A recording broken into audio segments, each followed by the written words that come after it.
Bonjour à tous, bonjour à toutes. Je suis le Père Bazidiané. Je reviens encore devant vous pour vous saluer, pour vous dire merci pour le soutien que vous accordez à cette œuvre que le Seigneur a suscité à mon cœur après la célébration de mon jubilé d'agence sacerdotale.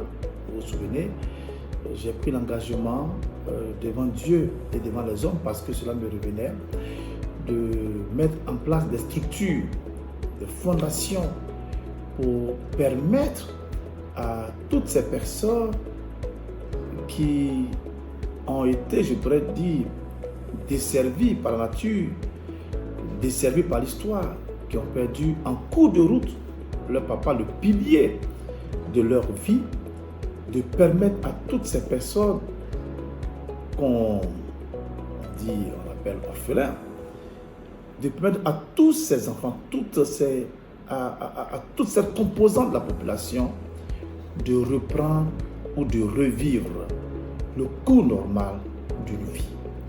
C'est pour cela que depuis quelque temps, j'essaie d'attirer l'attention des uns et des autres sur cette frange de la population qui est oubliée, qui est négligée et qui est délaissée. C'est pour cela que je reviens encore vers vous pour solliciter de façon pratique maintenant votre implication dans cette œuvre à la gloire du Seigneur.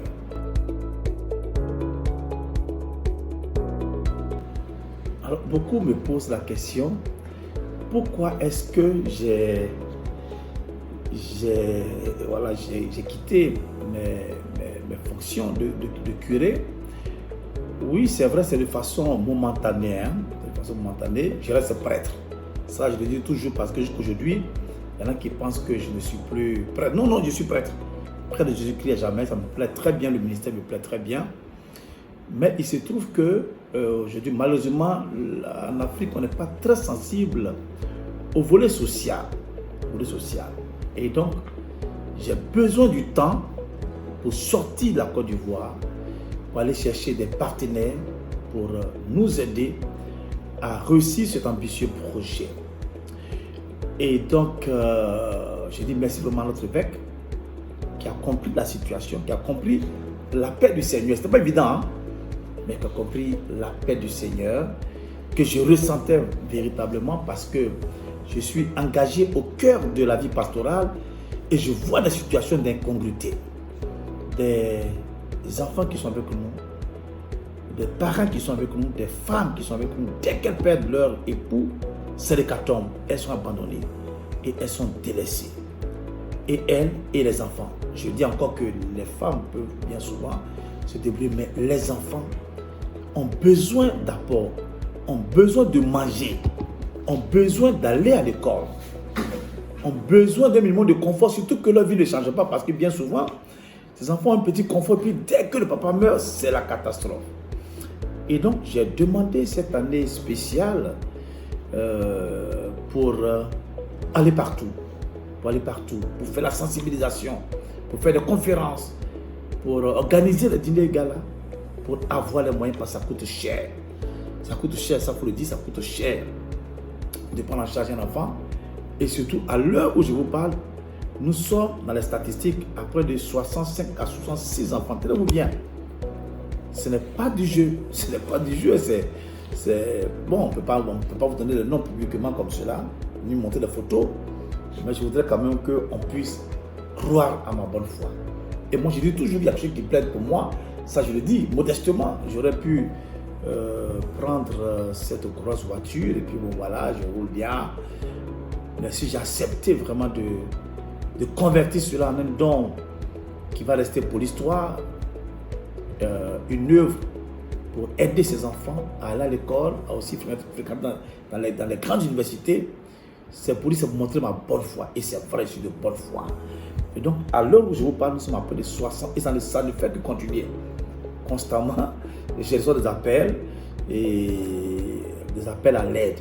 C'est de toute la Côte d'Ivoire. Hein. On n'a pas conscience, mais c'est sérieux. Sans compter, par exemple, là, je viens d'avoir un cas d'une jeune dame, d'une jeune fille 22 ans, c'est un cas parmi tant d'autres, je le cite un peu. Et le papa est vivant, mais il est, excusez-moi de le dire, mais il est musulman. Et donc il veut que la fille se convertisse, la fille ne veut pas, il abandonne. Et la fille vient à l'école. On se réfère à qui? Elle fréquente la paroisse. L'église est obligée de réagir. Et l'église, c'est qui? C'est vous, c'est moi. Et donc, je suis obligé de la mettre sur ma liste. Sans compter le cas de ces personnes qui, parce qu'elles ont perdu ses enfants, qui ont perdu leur père, leur mère, on trouve qu'ils sont sorciers et ils sont rejetés. Ils sont rejetés. Et donc, la situation est multiforme et est hétéroclite. C'est pour cela que je voudrais qu'on prenne conscience de la portée de ce qui se joue, la portée de la situation actuelle. Mes amis, je ne suis pas un plaisantin. Le problème est sérieux. Nous avons la grâce, nous, d'avoir eu nos parents, mais d'avoir encore nos parents. Et je dis toujours que ma référence, c'est mon propre père qui est encore en vie. Je dis, s'il n'était pas là, si mon père n'était pas là, peut-être que je serais aujourd'hui dans la rue. Moi, j'ai la grâce d'avoir un père qui est là et qui est là jusqu'à aujourd'hui, qui a été là. Je voudrais faire bénéficier de cette même grâce à tous ces enfants qui n'ont pas demandé à vivre cette situation, à tous ces jeunes qui n'ont pas demandé à vivre cette situation et qui ont besoin de notre affection et qui ont besoin de notre aide. Je voudrais, mes frères, mes soeurs, que nous soyons sensibilisés. C'est vrai, il y en a qui disent, mais les âgés, tu nous fatigues. Mais je ne peux plus me taire, je ne dois pas me taire. Et le Seigneur me presse de presser chacun d'entre vous à être un peu généreux.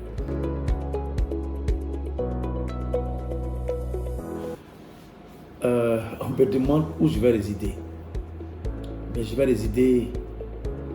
résider peut-être dans la rue. Non, ça ne m'a pas pour dire que je vais beaucoup bouger. À la fin du mois, à la fin de ce mois d'août, j'aurai terminé mes fonctions de curé. Je serai partout, à la rencontre de tous ceux qui peuvent nous aider. Qui peuvent nous aider à avoir les moyens nécessaires pour créer ce centre. Donc, où je vais résider? Je vais résider en Europe, les États-Unis et la Côte d'Ivoire. En Côte d'Ivoire, je serai au village, sur le chantier, pour suivre le chantier de construction. Et de temps à autre, mon lien spirituel, j'ai demandé au diocèse de permettre que je sois sur la paroisse Toussaint de Bembi pour garder un lien spirituel avec le diocèse, avec la paroisse. Et donc, je vais être sur cette paroisse Toussaint de Bembi quand je serai en Côte d'Ivoire. Sinon, je serai parti. De toute façon, j'ai créé une plateforme qu'on appelle Merci. Pour dire merci donc à tous ceux qui sont sensibles aux fêtes spirituelles, aux fêtes sociales. Et donc, c'est cette plateforme qui va me permettre d'être en lien avec tous les bienfaiteurs, tous ceux qui vont adhérer au projet, qui me soutiennent. Et donc, voilà. Donc, je serai en Côte d'Ivoire, un peu partout, mais c'est surtout, pas pour me promener, mais pour aller à la rencontre de tous ceux qui pourraient nous aider, qui seraient susceptibles de nous aider. On m'a donné quelques adresses au Ghana, par exemple, au Gabon, par-ci, par-là. En tout cas, j'irai pour rencontrer des personnes qui sont capables de nous donner au moins 10 millions, 15 millions, 20 millions, ou bien de prendre en charge la construction du centre. Donc voilà, pour ce qui concerne mon lieu de résidence, mais j'ai le contact WhatsApp, et donc on pourrait toujours communiquer, garder le lien, et parce que vous me tenez à cœur, donc on va garder le lien, je ne disparais pas. Je serai toujours là pour vous, prier pour vous, et voilà, prier pour vous, dire les messes pour vous, des messes spéciales. Tant que c'est en Côte d'Ivoire, on pourrait se voir. Ou bien c'est sûr, quelque part, vous viendrez me trouver là-bas. Voilà. En quoi consiste le projet? Le projet, c'est un grand projet futuriste. Et donc, ce que le Seigneur a mis à mon cœur, c'est de bâtir sur 2 à 3 hectares un grand centre. Un grand centre pour recueillir tous les enfants vulnérables. Parce qu'il y a plusieurs types d'enfants, de jeunes qui sont en difficulté. Donc il y a le lot de ceux qui sont rejetés carrément, qui n'ont plus personne, parce qu'on les traite de sorciers, tout. Voilà. C'est vrai que jusque-là, j'ai fait des placements dans des familles d'accueil, mais il faut qu'on arrête ce système. Voilà. On arrête ce système. Et donc il y a tous ceux qui sont un peu rejetés et autres. Il y a tous ceux qui ont perdu leur père et dont la mère éprouve des difficultés et autres. On va essayer de les prendre pour les mettre dans ce centre qui est en construction. Je vous ai dit que tout à l'heure, nous sommes à pratiquement à près de 60 enfants dont nous nous occupons, mais qui sont dans leurs familles respectives parce que justement il y a la situation de ceux, Dieu merci, les mamans sont encore en vie, elles ont quand même quelques petits moyens, mais dont on vient en aide, on essaie de les aider pour payer les loyers et pour aider les enfants qui sont encore avec eux. Voilà. Et donc, pendant les vacances, par exemple, mais tous ces enfants qui ont les vacances, on va les recueillir pour passer les vacances avec eux, leur proposer d'autres activités annexes. Et donc, dans le centre, on va accueillir un peu dans un avenir très proche, parce que ça coûte cher. Ça coûte cher, à la vérité, de mettre sur une même plateforme 60 à 100 enfants. C'est quand même assez lourd financièrement. Je n'ai pas les finances, on n'a pas les finances. Voilà, quand je dis moi, mais en fait, avec moi, j'ai tout un groupe. Il faut savoir qu'il y a une ONG que j'ai créée en Belgique, qu'on appelle Boukami, qui intervient dans l'affaire et qui va intervenir dans l'affaire. Et il y a aussi une autre ONG qu'on nous demandé de créer, qui est en constitution, qu'on appelle Vivre Utile. Donc c'est ensemble qu'on va mener à bien ce projet. Donc, le projet consiste donc à construire au moins un grand centre de capacité de 100 places minimum. Nous allons dans ce même site, nous allons mettre des terrains de jeu pour que les enfants qui sont là, qui ont mis en vacances, aient des commodités de jeu, voilà, terrain de basket, des volets, de maracana et une salle de musique, parce que je veux qu'ils apprennent la musique et à faire du sport, voilà, faire du sport, à faire la musique. Donc, voilà, donc c'est un complexe socio et éducatif. Tout le vaste projet que je viens de sortir maintenant avec l'aide de mes amis, nous sommes à près de 800 millions. Nous sommes à près de 800 millions, mais c'est sûr qu'on ne va pas avoir les 800 millions maintenant, sauf peut-être par miracle, c'est possible. Mais on va aller pas à pas, de telle sorte que déjà au moins les chambres soient disponibles, qu'on ait le réfectoire, et puis voilà, toutes les autres commodités vont suivre au fur et à mesure. Voilà.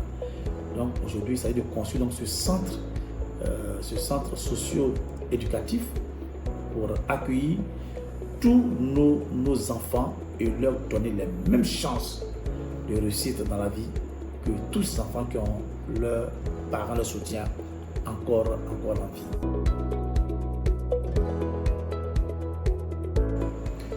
Voilà, où se trouve donc le centre d'accueil, le centre socio-éducatif. Le centre se trouve à 12 km d'Aboisseau, dans un village qu'on appelle Bagro. C'est là que j'ai pu avoir le terrain pratiquement gratuit, ou bien moindre coût. Donc j'ai pas eu. C'est là que j'ai eu des promesses de terrain, mais rien n'a été concrétisé encore. Mais c'est un projet pilote qui est appelé à grandir. Le projet de recueil, donc c'est toutes ces personnes qui ont perdu leur pilier, le pilier de leur vie, en cours de route, en cours de chemin. Ça, je rappelle toujours que, bien souvent je le dis pour m'amuser, ça n'arrive pas qu'aux autres, ça n'arrive pas qu'aux autres parce que ouais, j'ai célébré un mariage, un mois après le monsieur était là, tout d'un coup il est tombé, puis il est mort. Voilà. Il y en a qui se sont couchés, se sont plus réveillés, laissant sur notre main, parce que ces enfants nous sont revenus, 5 enfants, 7 enfants, etc. etc. Et donc, ça coûte il y a très cher. Donc, à l'acheter encore des terrains, des hectares, on dit non, le mètre carré est à 10 000, à 15 000, je n'ai pas l'argent. Donc là, j'ai pris les terrains là où facilement je pouvais avoir, mais c'est un projet pilote donc, qui est appelé à grandir un peu par-ci, par-là, dans de nombreuses contrées où on voudrait bien nous offrir des terrains, parce qu'aujourd'hui, les enfants viennent de partout, les enfants dont on s'occupe, c'est vrai, ils ne sont pas encore dans le centre, parce qu'il faut beaucoup de temps pour mettre en place toutes les commodités. Mais déjà, il y en a qui sont un peu dans des villes dont on s'occupe. Et donc, c'est vraiment, c'est quand même quelque chose d'extraordinaire. Hein. Comme je disais tout à l'heure, en l'espace de quelques 4 mois, on a lancé le projet. On est à pratiquement près de 60 à 65 enfants, 65 jeunes, voilà, enfants comme jeunes. Et donc, c'est un projet pilote à partir de Bakro, mais qui est appelé à essaimer la Côte d'Ivoire, à se répandre un peu par-ci, par-là, en Côte d'Ivoire. Et donc, voilà pour ce qui concerne le lieu. Et je pense qu'à un moment donné, je vais faire une journée porte ouverte pour que vous tous vous venez voir ce qui est en train d'être construit. Nous sommes déjà en train de finaliser la construction donc de 30 chambres grâce à vous, grâce à quelques amis, quelques piliers. Parce qu'il ne faut pas se le cacher, les aides sont très rares. Ça me chagrine un peu, quoi. Mais ça, je le dis sincèrement, les aides sont très rares. C'est quelques-uns qui sont sensibles à cela. Mais je vais inviter tout le monde pour venir voir que c'est quelque chose de sérieux. Et c'est quelque chose qui va impacter la Côte d'Ivoire et quelque chose qui va subsister après moi. Je vous prends l'engagement devant vous. Ça, je le dis toujours. Tout ce qui va se faire, ce n'est pas pour ma famille, mais pour quelqu'un. Ça va rester pour l'ONG, ça va rester pour la postérité. Et tout le site sera légué, je peux dire, à l'ONG, légué à l'église. Et donc, on a même un projet de faire venir une communauté religieuse qui va s'occuper de la pérennité du projet pour gérer un peu toutes ces infrastructures que nous sommes en train de mettre en place.